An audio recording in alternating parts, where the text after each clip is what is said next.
Jésus, avec toi, nous ressusciterons.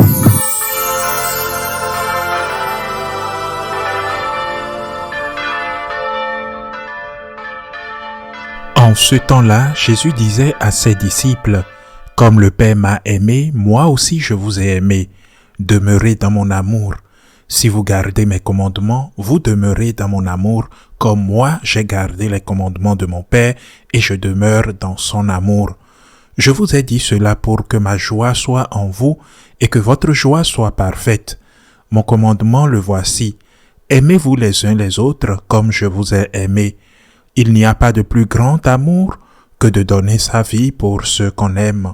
Vous êtes mes amis si vous faites ce que je vous commande. Je ne vous appelle plus serviteur, car le serviteur ne sait pas ce que fait son maître. Je vous appelle mes amis, car tout ce que j'ai entendu de mon Père, je vous l'ai fait connaître.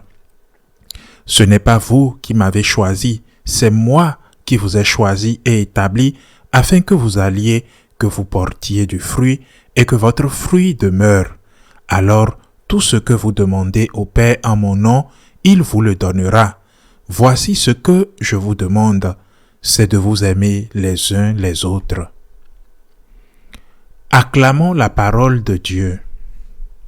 Aujourd'hui, l'Église célèbre la fête de l'un des apôtres, Saint Matthias, un apôtre unique, car il était disciple de Jésus, témoin de la résurrection. Mais il n'avait pas été choisi par le Seigneur pour faire partie du groupe des 12, qui se souvenaient de ces 12 tribus sur lesquelles Israël était fondé. Cependant la mort, le suicide de Judas, le traître, de Judas Iscariote, a créé un vide, un manque à l'intérieur de ce groupe, et le reste des apôtres ont décidé que le nombre des 12 devrait être pris en considération et ils ont donc choisi l'un des disciples à condition qu'il ait été témoin de la résurrection. Ils l'ont choisi comme apôtre et ainsi Saint Matthias est inclus dans ce groupe de 12. C'est une bonne journée pour se rappeler de certaines choses que du moins pour ma génération, on nous a enseigné depuis notre enfance. L'Église est une, sainte, catholique et apostolique. Que signifie quand on dit que l'Église est une? L'Église est une signifie que nous ne pouvons pas avoir une morale sexuelle permissive à laxiste en Allemagne et une morale sexuelle plus restrictive en Afrique.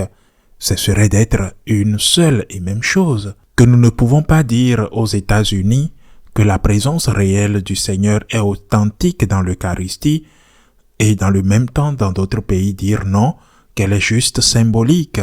Non, l'unité signifie que là où se trouve l'Église catholique, que ce soit dans une mission, dans un endroit difficile où il y a à peine 3, 4 ou 5 catholiques, ou au contraire dans une ville animée avec une majorité écrasante de catholiques, l'Église doit avoir le même dogme, la même morale et la même liturgie, bien que dans la liturgie, il puisse y avoir des variations. Par exemple, en Espagne, nous avons un rite très ancien à l'époque des Wisigoths, qui s'appelle le rite mozarabe. Eh bien, ce sont des rites qui sont autorisés et certains d'entre eux, comme par exemple en Espagne ou en Milan, le rite ambroisien remonte à plusieurs siècles. Deuxième chose, nous disons que l'Église est catholique, ce qui signifie qu'elle est universelle, c'est-à-dire que l'Église pourrait être une, mais ne pas être universelle. Par exemple, elle pourrait être une Église uniquement pour les Blancs ou uniquement pour les personnes de couleur brune. Elle pourrait être une Église uniquement pour les riches ou uniquement pour la classe moyenne ou uniquement pour les pauvres. Elle pourrait être une Église uniquement européenne ou uniquement africaine ou uniquement asiatique. C'est catholique, cela signifie l'Église est universelle. Vous êtes catholique, vous êtes né en Espagne, mais à cause de votre travail ou parce que vous êtes fatigué, que vous ne supportez pas le régime autoritaire que nous avons en Espagne, vous décidez d'immigrer et vous allez dans un autre pays. Là, vous êtes toujours catholique, c'est un autre pays, vous n'êtes pas citoyen de ce pays, peut-être que vous avez une couleur de peau différente ou qu'il parle une autre langue, vous êtes toujours catholique cependant, vous êtes toujours catholique, c'est-à-dire que partout dans le monde, vous pouvez trouver l'église catholique, que vous soyez riche ou pauvre, jeune, vieux, blanc, noir, que vous parliez telle ou telle langue. Nous disons que l'Église est universelle. Nous disons que l'Église est sainte. Nous disons aussi que l'Église est pécheresse. Mais que signifie dire l'Église est sainte? Elle est sainte dans les saints. L'Église est divisée en 3 groupes. L'Église triomphante, les saints qui sont au ciel. Notre Seigneur est le Saint des saints. Mais parmi les hommes, il y a la Sainte Vierge, les saints canonisés, les saints animés, que nous célébrons le 1er novembre, par exemple, le jour de la Toussaint, dans lequel beaucoup de nos proches sont inclus, l'Église triomphante. Il y a aussi l'Église qui est au purgatoire, l'Église qui inclut ces personnes qui sont mortes dans la grâce de Dieu, mais ils doivent encore se purifier avant d'arriver au ciel. Ils n'iront pas en enfer, mais ils doivent encore se purifier avant d'arriver au ciel. Et puis l'Église militante, qui sont ceux d'entre nous qui sont ici sur terre, nous sommes militants, nous nous battons. Pourquoi nous nous battons? Nous nous battons pour la sainteté. Nous luttons, nous nous élevons, nous tombons, nous nous élevons encore, avec une conversion qui doit être continue pour nous améliorer. Cette Église militante est composée de tous les baptisés, tout bien que beaucoup soient des païens baptisés qui n'ont rien à voir avec l'Église, ne veulent rien avoir avec elle. Ils sont enfants de Dieu par conséquent et membres de l'Église par le baptême. Cette Église militante est celle qui est en même temps sainte et pécheresse. Pécheresse parce que nous sommes tous pécheurs et sainte parce que beaucoup d'entre nous, au moins étant pécheurs, s'efforcent d'être saints. L'Église est donc sainte, catholique et apostolique. Et que signifie le dernier point, apostolique? Nous disons qu'elle est fondée sur le roc des apôtres. Eh bien, ce sont les phrases. Et qu'est-ce que cela signifie? Cela ne veut pas dire que les temples doivent avoir un rocher et qu'il doit y avoir une relique de l'apôtre placée dans les fondations.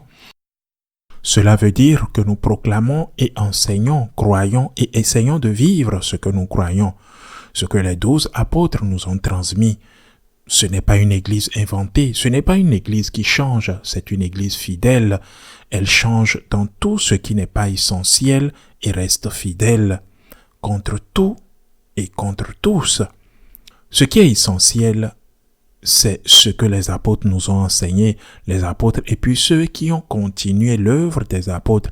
D'abord sont venus les hommes apostoliques qui étaient les témoins directs par ce qu'ils ont vécu avec les apôtres. Saint Polycarpe de Smyrne, par exemple. Nous pouvons encore citer Saint Ignace d'Antioche, c'est-à-dire les compagnons, les premiers disciples des apôtres.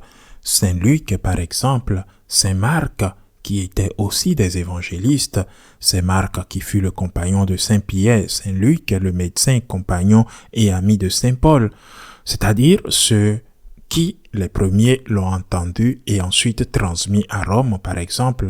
Après Saint Pierre, au milieu de la persécution, il y a un pape, Saint Line, martyrisé, lui aussi, et auquel succède un autre pape, Saint Clète, ou Anaclète, martyrisé lui aussi, et auquel succède un autre pape, Saint Clément. Tous furent des témoins directs de Saint Pierre et moururent rapidement car c'était le temps du martyre. Mais la succession apostolique ne fut jamais interrompue. Nous ne pouvons pas inventer l'Église. Personne ne peut l'inventer. Ce sera autre chose, mais ce ne sera pas l'Église. L'Église a été fondée par Jésus-Christ et les apôtres sont les premiers témoins qui ont signé par le sang l'authenticité de ce que le Seigneur a fait, de ce que le Seigneur a enseigné et de ce que le Seigneur a confié comme la chose la plus sacrée et la plus importante qu'ils avaient à faire pour le transmettre dans son intégralité. Personne, pas même le pape et encore moins un prêtre ou un laïc, n'est propriétaire du message. Le message appartient à Jésus-Christ. Le message appartient au Saint-Esprit. Ainsi, nous, aujourd'hui, lorsque nous célébrons la fête d'un apôtre, en l'occurrence Saint Matthias, nous proclamons notre foi, que l'Église est une, sainte, catholique et apostolique, et que personne n'a l'autorité de modifier quoi que ce soit de ce que Jésus-Christ nous a enseigné ou de ce que l'Esprit Saint nous enseigne depuis 2000 ans et qui constitue la deuxième source de révélation que nous appelons la tradition sacrée. Ne l'oublions pas. Ainsi soit-il.